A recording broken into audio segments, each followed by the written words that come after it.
I always thought secrets were heavy things, the kind that sit on your chest until you finally confess them. But some secrets aren't heavy at all. Some sit quietly inside you like a folded note you never intend to show anyone. And for most of my life, that's what my secret was. Silent, weightless, and definitely not meant for my family to find out. If you asked anyone who knew us, they'd say my family was complicated. Not broken. At least not in a dramatic way, just tilted. Tilted in the direction of the people who shined the brightest. Tilted away from the ones who didn't. People like me. My siblings were the stars. My parents treated them like special editions of life, rare, polished, and meant to be admired. My older brother Daniel was the golden one. Football captain, business school graduate, married young, bought a big house. Every family gathering had one story or another about Daniel's achievements. My younger sister Lily was the artistic genius. She painted, sang, baked, danced, anything creative she tried. And somehow she succeeded at everything, at least in the way my parents told it. And then there was me. I wasn't a failure. I wasn't even unhappy. I simply wasn't remarkable to them. I wasn't loud enough, ambitious enough, glamorous enough. I graduated college quietly, worked quietly, lived quietly, and apparently, people assume quietness equals insignificance. I didn't mind at first. You get used to being invisible when you grow up in someone else's spotlight. But the older I got, the more the difference in how I was treated became harder to ignore.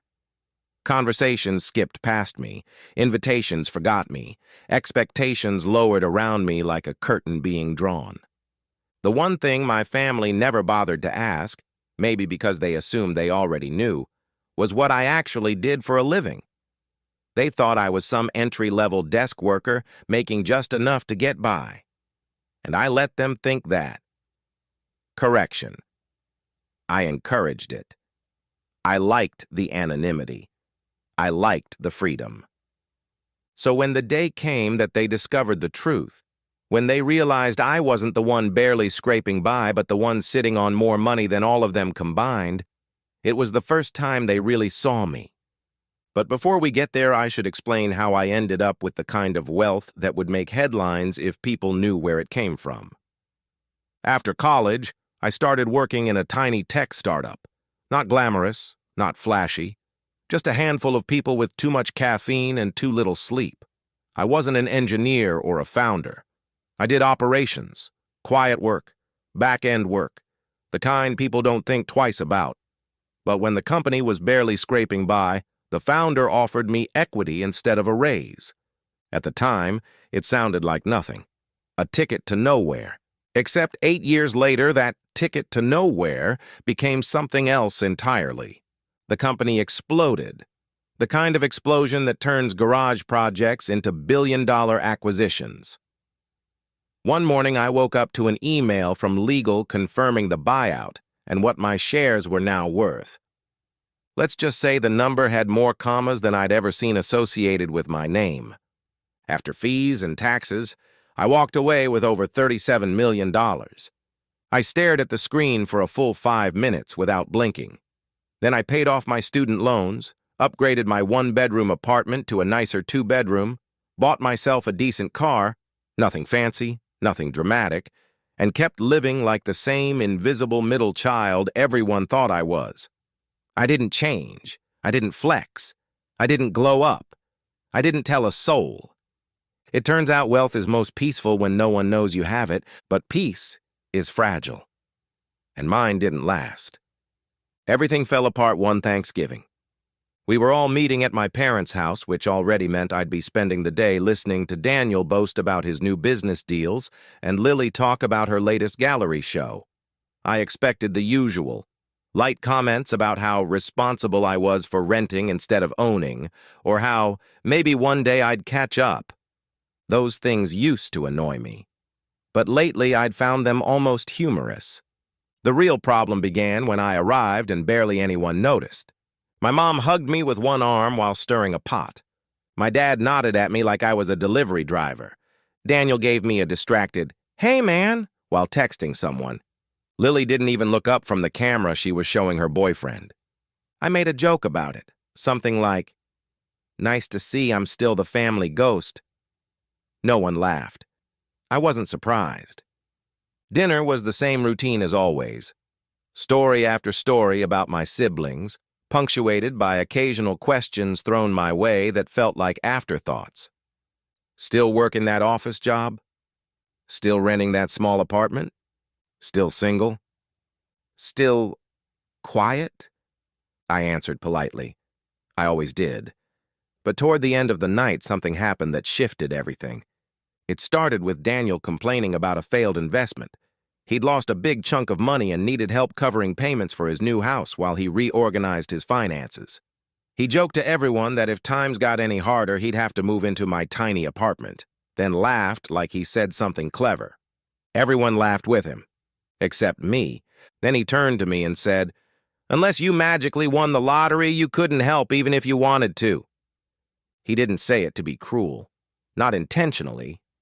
It was the casual kind of insult, the kind you make when you assume you know someone's worth. And that's what triggered Lily. She jumped in with her own story about needing financial help with the studio space she wanted to rent. My parents chimed in about how money was tight for everyone these days. All four of them lamenting their financial struggles, right in front of the one person who could have solved every one of their problems with a single wire transfer. They talked for 15 minutes straight about money, complaining, worrying, strategizing, arguing, without even once asking how I was doing, without even once remembering I existed.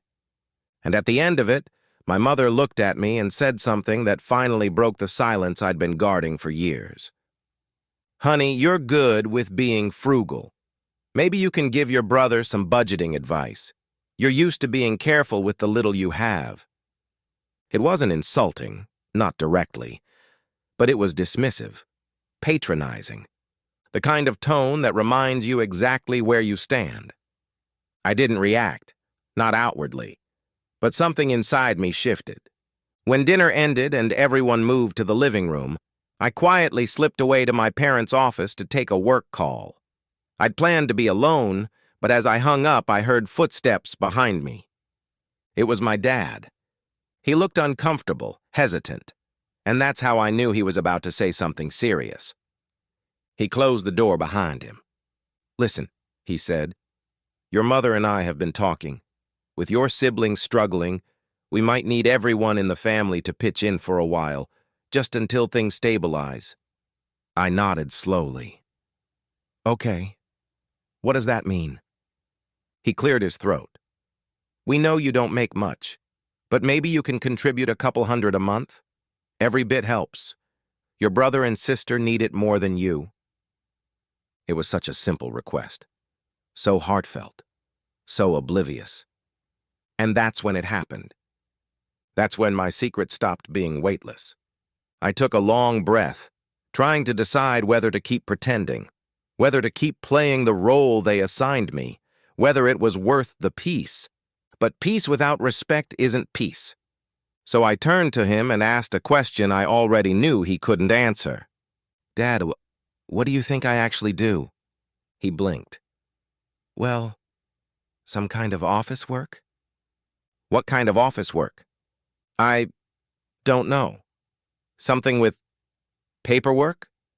He couldn't even describe my job. He'd never asked.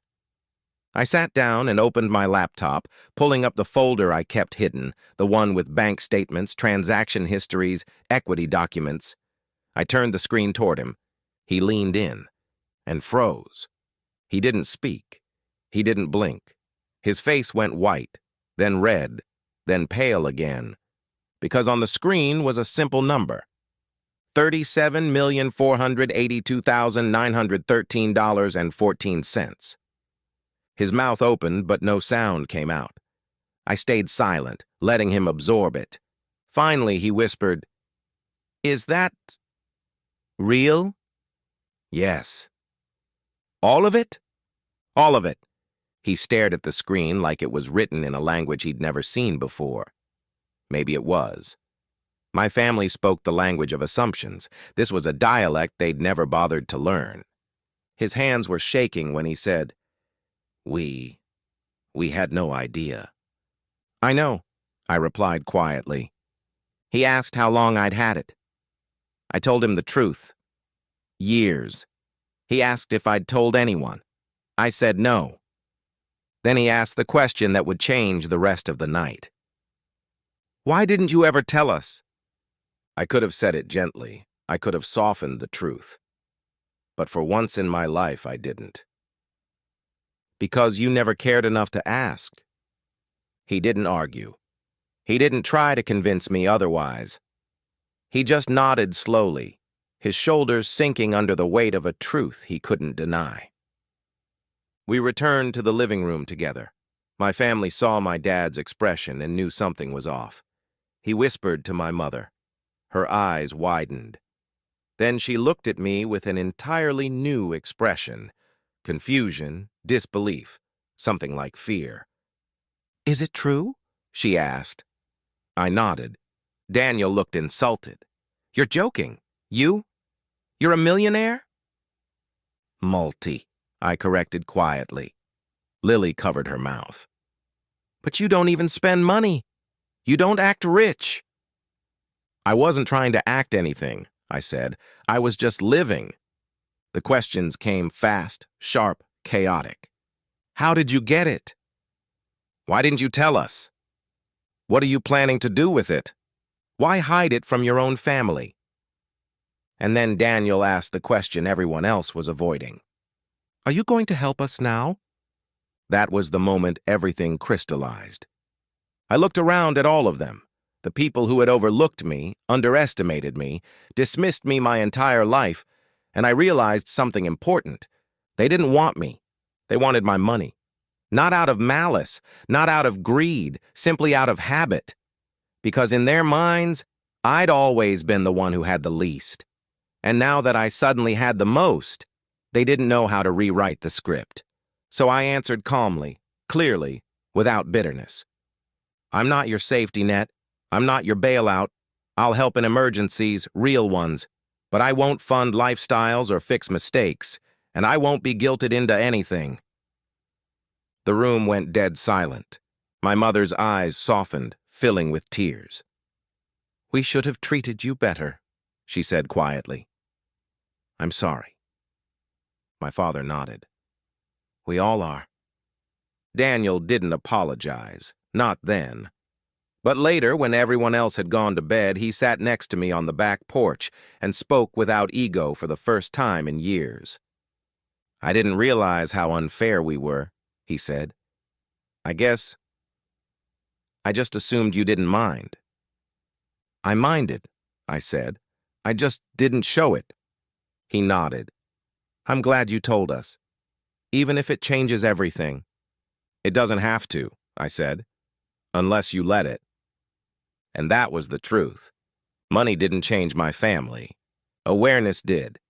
The next few months were strange. Everyone treated me with a mix of respect and awkwardness, unsure how to adjust, but slowly the dynamic shifted, not because of the wealth, but because of the new boundaries I set.